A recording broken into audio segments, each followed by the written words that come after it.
गरीब की बेटी की शादी। मीना अपने पति अशोक और बेटी सुमन के साथ रामपुर गांव में रहती थी। मीना का पति अशोक एक बहुत अच्छी कंपनी में काम करता था और उनका एक बहुत अच्छा मकान था। सुमन को बहुत अच्छे स्कूल में डाल रखा था। सुमन बहुत अच्छे से पढ़ाई करती थी। अशोक भी मीना और सुमन की खुशी का ख्याल रखता था। सब कुछ अच्छा चल रहा था, पर अचानक मानो मीना की खुशियों पर नजर लग गई। अशोक को अपने कुछ बिगड़ैल दोस्तों के साथ रहकर शराब पीने की आदत लग गई। अक्सर पार्टियों और शराब पर पैसे उड़ाने लग गया। अशोक रोजाना देर रात को नशे की हालत में घर लौटता था। एक दिन की बात है, देर रात अशोक नशे की हालत में घर लौटा तो उसकी पत्नी मीना उससे गुस्से में बोली, ऐसा आप कब तक करते रहेंगे? शराब से आपकी सेहत को नुकसान हो रहा है, आप समझते क्यों नहीं हैं? मुझे बताने की जरूरत नहीं है कि मुझे क्या करना है और क्या नहीं। मैं अपने दोस्तों के साथ जाता हूँ, तो तुझे क्या परेशानी है? मैं रोज पीऊंगा। तुझे यहाँ नहीं रहना है तो चले जा यहाँ से। अशोक की गंदी आदत बढ़ती जा रही थी। हर समय नशे में चूर रहने की वजह से दिन में सोता रहता था, इसलिए उसे नौकरी से भी निकाल दिया गया। धीरे धीरे अशोक ने अपना सब कुछ बेच दिया, यहाँ तक कि घर भी। वो मीना और सुमन को लेकर किराए के मकान में रहने लगा। मीना परेशान रहने लगी। एक दिन सुमन के स्कूल से फीस का नोटिस आता है, जिसे पढ़कर मीना बहुत परेशान हो जाती है और सोचने लगती है, अरे ये सुमन के स्कूल से फीस का नोटिस, अब मैं कहाँ से पैसे लाऊं? स्कूल की फीस कैसे भरूं? मीना ये सब सोच ही रही थी, तभी सुमन वहाँ आती है और कहती है, माँ भूख लगी है, कुछ खाने के लिए दे दो ना। हाँ रुक जाओ, मैं बस सब्जी वाले की दुकान से आलू लेने जा रही हूँ, फिर तेरे लिए आलू के पराठे बनाती हूँ। हाँ माँ, आपके हाथ के आलू के पराठे मुझे बहुत पसंद है, जल्दी से बना दीजिए। तभी मीना की सहेली ममता का फोन आता है। सहेली के बार बार पूछने पर मीना सारी परेशानी बता देती है। ममता, बस यही सोच रही हूँ कि अभी सुमन की फीस भरनी है, घर का खर्चा सब कैसे होगा। अरे तो घबरा मत, सब कुछ ठीक हो जाएगा। अभी तो इस वक्त कहाँ है? सुमन को मेरे हाथ के आलू के पराठे बहुत पसंद हैं, तो आलू लेने जा रही हूँ। आलू के पराठे से याद आया कि तू कढ़ी चावल कितना स्वादिष्ट बनाती है। याद है, सब उंगलियां चाटते रह जाते थे। तू कढ़ी चावल बनाकर क्यों नहीं बेचती? इससे तेरी कमाई भी हो जाएगी और थोड़ा बहुत परिवार का भी खर्चा उठा पाएगी। ममता की इस बात से मीना को एक उम्मीद की किरण मिली, पर वो सोच रही थी कि वो ये सब कैसे करे। अगले दिन उसने कढ़ी चावल बनाए और पतीले में लेकर घर के पास सड़क के किनारे पर बैठ गई। पूरा दिन वहाँ धूप में बैठी रही, पर किसी ने भी उसके कढ़ी चावल नहीं खरीदे। शाम को वो घर आ गई। कढ़ी चावल बिल्कुल भी नहीं बिके। वो घर आकर रोने लगी। मैं क्या करूं भगवान, कोशिश की पर कामयाब नहीं हुई। मुझे हिम्मत दो भगवान, ताकि मैं अपने परिवार का खर्चा उठा पाऊं। माँ, जब मैं कभी परीक्षा में अच्छा नहीं करती तो तुम ही तो मुझे कहती हो दोबारा मेहनत करो। आप भी कल दोबारा कोशिश करना माँ। मेरी बेटी कितनी समझदार हो गई है, तू सही कह रही है। मैं कल एक बार फिर कोशिश करूँगी। मीना कल दोबारा कढ़ी चावल बेचने जाती है। पूरा दिन कोई भी ग्राहक नहीं आता है। मीना निराश हो जाती है कि तभी एक आदमी उसके पास आकर कहता है, आपके पास कुछ खाने को मिलेगा? यहाँ आसपास खाने की दुकानें बंद हो गए हैं। आपको यहाँ देखा तो मुझे लगा यहाँ कुछ खाने को मिल जाए शायद। जी हाँ, मेरे पास कढ़ी चावल है, अगर आप कहो तो एक प्लेट लगा दूं। भूख में तो सब कुछ अमृत है। एक प्लेट कितने की है? एक प्लेट 20 रुपए की है। ठीक है, तो एक प्लेट दे दीजिए। मीना कढ़ी चावल की एक प्लेट तैयार करती है और आदमी को देती है। आदमी जैसे ही कढ़ी चावल का पहला निवाला खाता है तो उसके चेहरे पर मुस्कुराहट आ जाती है। तो वो मीना से कहता है, वाह क्या बात है, कढ़ी चावल बहुत स्वादिष्ट है।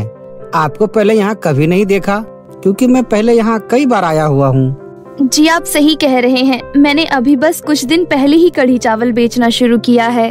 पूरा दिन बीत जाने के बाद एक ही प्लेट बिका था, लेकिन उस एक प्लेट के कढ़ी चावल के पैसों से मीना को बहुत हिम्मत मिली।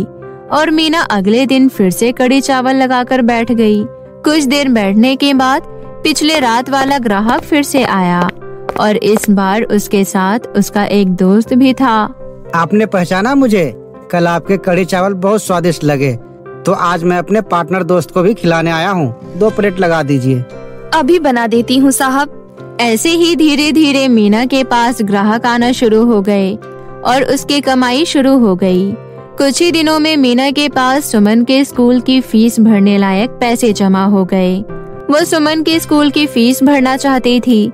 उसी रात मीना संदूक में पैसे रख रही थी। तभी उसके पति अशोक ने देख लिया और गुस्से में बोला, ये संदूक में क्या छुपा रही है? दिखा जरा मुझे। ये रुपए मैंने सुमन के स्कूल के फीस के लिए जोड़ कर रखे हैं, ये मत ले जाओ। देख, मेरे दोस्त मेरा इंतजार कर रहे हैं, ये रुपए मुझे दे दे जल्दी। अशोक रुपए छीन कर ले जाता है। मीना रोने लगती है। वो सोचती है कि ऐसे तो ये सारे कमाए हुए पैसे शराब पर उड़ा देंगे। मुझे सुमन के भविष्य के लिए पैसे जोड़ने होंगे। धीरे धीरे मीना का काम चल जाता है। वो किराए पर एक ठेला ले लेती है। अब वो ठेले पर कड़ी चावल बनाकर बेचने लगी। समय बीतता गया। मीना जिंदगी के 15 साल आगे चली गई। पैसों की कमी के कारण सुमन सिर्फ 10वीं तक पढ़ाई कर पाई। सुमन भी माँ के कामों में हाथ बटाती थी। मीना मेहनत करते करते थक गई थी, लेकिन अभी भी उसके सिर पर एक बहुत बड़ी जिम्मेदारी थी और वो थी सुमन की शादी। एक दिन मीना की वो सहेली जिससे फोन पर बात की थी, वो मीना से मिलने आई। मीना को देखकर उसके आंखों में आंसू भर गए और वो बोली, ये तूने अपनी क्या हालत बना ली? गरीबी के थपेड़े तेरे चेहरों पर आई झुर्रियां बयां कर रही है। अरे तू बैठ ममता, मेरी बेटी से मिल। ये मेरी बेटी सुमन है। सुमन, ये मेरी जोधपुर वाली सहेली ममता है। ममता मौसी, माँ आपको बहुत याद करती है। मीना, मैं इसलिए तेरे पास आई थी कि सुमन के लिए एक अच्छे घर का रिश्ता है। सुमन भी वहाँ खुश रहेगी और तुझे भी सुमन की किसी भी बात की चिंता नहीं रहेगी। ममता, मेरी ये जिम्मेदारी पूरी हो जाए तो मेरे लिए बहुत खुशी की बात है। ठीक है, मैं फिर बात कर लेती हूँ लड़के वालों से। मीना को तसल्ली हो जाती है कि सुमन की शादी हो जाएगी। एक गरीब बेटी की शादी करना गरीब की सबसे बड़ी चिंता होती है। ममता उसका रिश्ता पक्का कर देती है। शादी के लिए पैसे जोड़ने के लिए मीना सुबह से लेकर रात तक ठेले पर खड़ी रहती थी। एक दिन मीना को ठेले पर काम करते समय चक्कर आ जाता है। वो नीचे गिर जाती है। सुमन जब ये देखती है तो जोर से चिल्लाती है और मीना के पास आती है और कहती है, माँ, आंखें खोलो माँ, क्या हुआ आपको? अरे कोई तो मेरी मदद करो। सुमन की बात सुनकर आसपास के कुछ लोग इकट्ठे होते हैं और मिलकर मीना को डॉक्टर के पास लेकर जाते हैं। डॉक्टर मीना का चेकअप करता है और सुमन से बहुत ही मायूस होकर कहता है, I am sorry, she is no more. Body से ज्यादा काम किया इन्होंने, इसलिए बीपी हाई होने की वजह से हार्ट अटैक आ गया। सुमन की तो मानो जिंदगी ही रुक गई। उसकी माँ चली गई। वो बिलख बिलख कर रोने लगी। तभी वहाँ पर अशोक आ जाता है। वो भी मरी हुई मीना के आगे रोने लगता है। सुमन उसे कहती है, बापू, मेरी माँ के शरीर को हाथ मत लगाना। सिर्फ आपकी वजह से मेरी माँ आज इस दुनिया को छोड़कर चली गई। मुझे माफ कर दे मेरी बच्ची, मैंने ये क्या कर दिया प्रभु। मीना, मुझे माफी मांगने का मौका भी नहीं दिया तूने। मेरे पापों कारण तू चली गई। इतना कहने के बाद अशोक ने मीना का अंतिम संस्कार किया और सुमन के साथ उसी किराए के मकान में रहने लग गया। सुमन माँ की याद में दिन भर उदास बैठी रहती थी। अशोक भी अब सुमन की चिंता में परेशान रहता था। अशोक नौकरी करना चाहता था, लेकिन वो काम भी ढूंढता तो कैसे। पूरा गांव उसकी बुरी आदतों को जानता था, जिस वजह से उसे कोई भी काम पर नहीं रखना चाहता था। एक दिन ममता मीना से मिलने आती है। उसके मरने की खबर सुनकर उसे बहुत दुख हुआ। वो अशोक को सुमन के रिश्ते की बात बताती है। देखिए अशोक जी, अब मेरी सहेली मीना नहीं रही, पर अब सुमन की शादी की जिम्मेदारी आपको ही निभानी है। लड़के वाले जल्द से जल्द शादी करना चाहते हैं। आप सोच लीजिए और जवाब दे दीजिए। इतना कहकर ममता वहाँ से चली जाती है। ममता के जाने के बाद अशोक सोच में पड़ जाता है। उसके पास 1 रुपया भी नहीं होते जिससे वो सुमन की शादी कर पाए। वो दुखी होकर रोने लगता है और मीना को याद करने लगता है। तभी एक बूढ़ा आदमी अशोक के घर का दरवाजा खटखटाता है। अशोक दरवाजा खोलने जाता है। सामने से बूढ़ा आदमी हाथ जोड़ते हुए कहता है, जी नमस्ते, मेरा नाम मोहन है। मीना जी के बारे में पता चला, बहुत दुख हुआ सुनकर। आपको कुछ काम था मीना से? जी, एक दिन मैं मीना जी के ठेले पर कढ़ी चावल खाने आया था, तभी उनसे बात हुई। मैं जरूरतमंद लोगों के लिए एक बैंक योजना चलाता हूँ। मीना जी भी मेरे पास रुपए जमा करवाती थी और वो जब भी पैसे जमा करने आती थी तो ये कहती थी मेरी बेटी सुमन की शादी के लिए काम आएंगे। आज वही पैसे देने आया हूँ। पिछले दिनों उन्होंने मुझे फोन किया था, बेटी की शादी के लिए पैसे की जरूरत है तो मैं उन्हें पैसे दे दूं। ये लीजिए, ब्याज लगाकर 4 लाख उनके बैंक में जुड़े हुए हैं। आज उन्हें देने आया था। अशोक मीना को याद करके रोने लगता है और बोलता है, मीना, तुम अपनी जिम्मेदारी निभाना नहीं भूली। जाते जाते अपनी बेटी की शादी की भी जिम्मेदारी निभा गई। सुमन बेटी, ये देखो तुम्हारी माँ की तरफ से शादी का तोहफा, ये अंकल जी लाए हैं। ये सब देखकर सुमन रोने लगती है। अशोक उन सब पैसों को सुमन की शादी में लगा देता है और सुमन को ढेर सारा आशीर्वाद देकर खुशी खुशी विदा कर देता है। रंग बिरंगे जादुई सैंडल का पेड़। काशीपुर गांव में सुचिता अपनी बेटी सुहानी के साथ रहती थी। वे लोग बहुत ही गरीब थे। सुचिता लोगों के घरों में जाकर खाना पीना और झाड़ू पोछा लगाने का काम किया करती थी। सुचिता को खाना बनाकर उससे जो कुछ भी पैसे मिलते थे उसी से वो अपने घर का खर्च और सुहानी के कॉलेज का फीस जमा किया करती थी। सुहानी अपने कॉलेज में बाकी लड़कियों के पास जैसी चीजें देखती थी, घर आकर वह भी अपनी माँ से वैसी ही चीजें मांगा करती थी। सुचिता पूरी कोशिश करती थी कि वो अपनी बेटी की हर ख्वाहिश पूरी कर सके। तभी एक दिन सुहानी कॉलेज से घर आती है और अपनी माँ से कहती है, माँ, कॉलेज की सभी लड़कियाँ पिकनिक के लिए मनाली जा रही है। माँ, मुझे भी पिकनिक पे जाना है। मुझे पिकनिक पर जाने के लिए 1000 रुपए चाहिए। सुचिता की चप्पल टूट चुकी थी। वो अपने लिए नई चप्पल लाने के लिए पैसे जोड़ रही थी। उसके पास कुल मिलाकर 800 रुपए ही थे। वो अपनी किसी सहेली से 200 रुपए उधार लेकर सुहानी को दे देती है। पैसे लेकर सुहानी 4 दिनों के लिए टूर पर चली जाती है। कुछ दिनों बाद कॉलेज में फेयरवेल पार्टी का अनाउंसमेंट होता है। सुहानी की सहेलियां सुहानी का बहुत ही मजाक उड़ाती है क्योंकि सुहानी बाकी लड़कियों की तरह ना तो अच्छे कपड़े पहनती थी और ना ही अच्छी सैंडल। सुहानी अपनी सहेलियों को कुछ नहीं कहती है और उदास मन से घर वापस चली जाती है और घर आकर अपनी माँ से कहती है, माँ, मुझे भी शिवानी की तरह अच्छी अच्छी सैंडल चाहिए। मुझे भी फेयरवेल पार्टी के लिए नए नए कपड़े चाहिए माँ। तभी सुचिता अपनी बेटी सुहानी को समझाती है, सुहानी बेटा, हमारे पास जितना है तुम उतने में ही खुश रहना सीख लो बेटी। दूसरों की चीजें देखकर इच्छाएं मत किया करो। लेकिन माँ, मेरे पास खुश रहने के लिए है ही क्या? बस ये छोटा सा घर, इसमें मैं खुश रहूं, या फिर मेरे शरीर पर ये फटे पुराने कपड़े, इसमें खुश रहूं, या फिर मेरे पैरों में फटे पुराने सैंडल, इसमें खुश रहूं। पर सुचिता के पास इतने पैसे नहीं थे कि वो अपनी बेटी को नए कपड़े और नई सैंडल दिला सके। इसलिए वह सुहानी से कहती है, बेटा, अभी मेरे पास पैसे नहीं है कि मैं तुम्हें नए कपड़े और नए सैंडल दिलवा सकूं। तो कुछ दिन और रुक जा, फिर मैं पैसे जमा करके तुम्हें नए कपड़े और नए सैंडल दिलवा दूंगी। लेकिन सुहानी जिद करके ही बैठी थी। उसके बाद सुचिता अपनी बेटी को उसके पुरानी सहेली सुप्रिया के घर जाने के लिए कहती है, सुहानी, तुम अपनी पुरानी सहेली सुप्रिया के पास जाकर कुछ मदद मांगो, वह तुम्हारी मदद जरूर करेगी। सुप्रिया सुहानी की पुरानी सहेली थी। जब सुचिता सुप्रिया के घर पर खाना बनाने जाती थी तब वो अपनी बेटी सुहानी को अपने साथ लेकर जाया करती थी।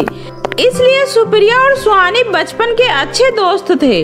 सुप्रिया के पिता एक बिजनेसमैन थे और उन्हें अपने बिजनेस के कारण दूसरे शहर में शिफ्ट होना पड़ा। जब से सुप्रिया और सुहानी दोनों अलग हो गए, सुहानी सुप्रिया से मिलती है। सुप्रिया सुहानी को देखकर बहुत ही खुश हो जाती है क्योंकि वे दोनों बचपन के बहुत ही अच्छे दोस्त थे और दोनों काफी समय बाद मिले थे। तभी सुप्रिया सुहानी से बोलती है, सुहानी, हम बहुत समय बाद मिल रहे हैं। मुझे तुमसे मिलकर बहुत ही अच्छा लगा। हमारा बचपन कितना अच्छा था ना। फिर दोनों मिलकर बहुत सारी बातें करते हैं। फिर सुहानी सुप्रिया को अपने कॉलेज की सारी बातें बताती है। सुप्रिया, मेरे कॉलेज में फेयरवेल पार्टी है। क्या तुम मुझे अपनी कोई सी भी एक ड्रेस और एक सैंडल दे सकती हो? मैं तुम्हें फेयरवेल पार्टी के बाद सही सलामत लौटा दूंगी। अरे हाँ, क्यों नहीं सुहानी, इसमें पूछने की क्या जरूरत है। जो मेरा है वो तुम्हारा ही तो है। उसके बाद सुप्रिया अपनी सारी सैंडल सुहानी को दिखाती है और सुहानी से बोलती है, सुहानी, इसमें से जो तुम्हें पसंद है तुम वो ले लो। तभी सुहानी की नजर एक चमचमाती हुई सैंडल पर जाती है। सुहानी उस सैंडल की तरफ इशारा करते हुए कहती है, सुप्रिया, मुझे तुम्हारी ये वाली सैंडल चाहिए। हाँ, कोई बात नहीं, ले लो। उसके बाद सुहानी उस सैंडल को अपने पैरों में पहनकर अपने घर के लिए निकल जाती है। लेकिन रास्ते में घर जाने के लिए वो जिस ऑटो पर बैठती है वो ऑटो वाला चोर निकल जाता है।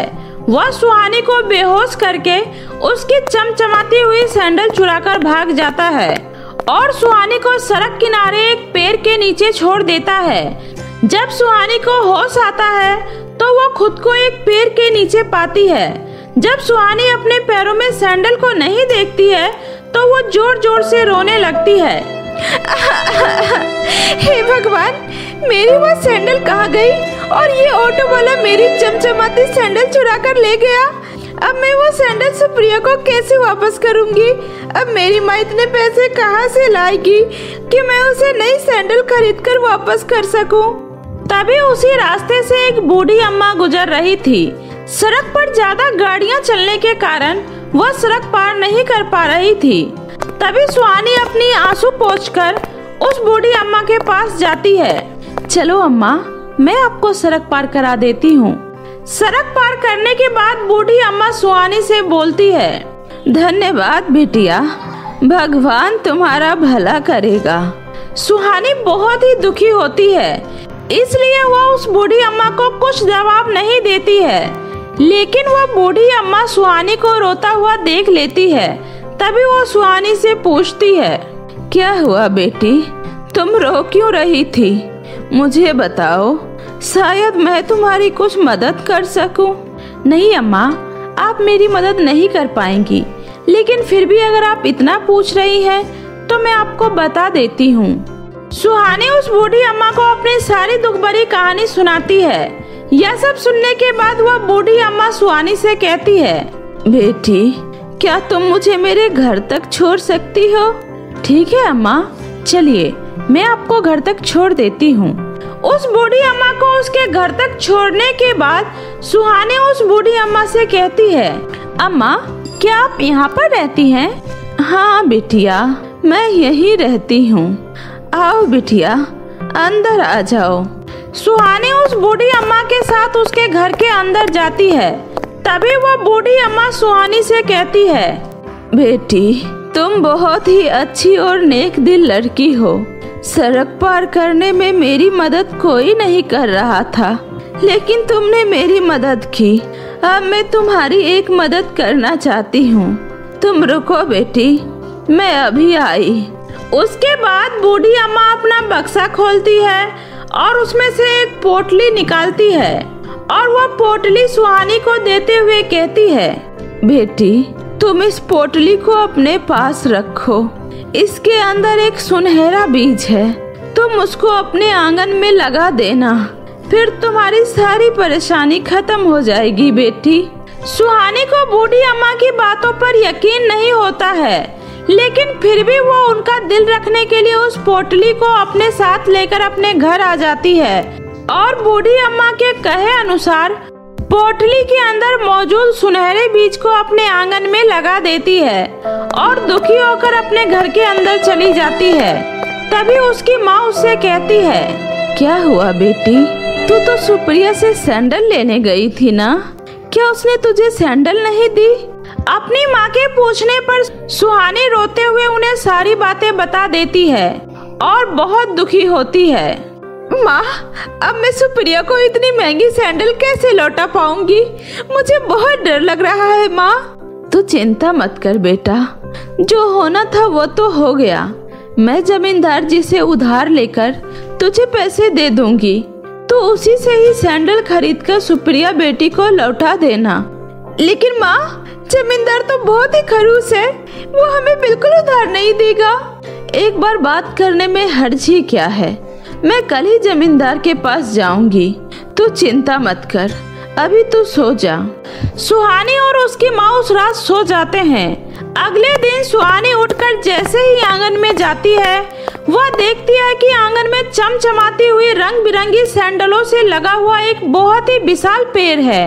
यह सब देखकर सुहानी बहुत ही हैरान होती है और वो अपनी माँ को आवाज लगाने लगती है, माँ जल्दी बाहर आओ। सुहानी के चिल्लाने की आवाज सुनकर उसकी माँ फौरन वहाँ आती है और वह भी यह सब देखकर बहुत ही हैरान होती है।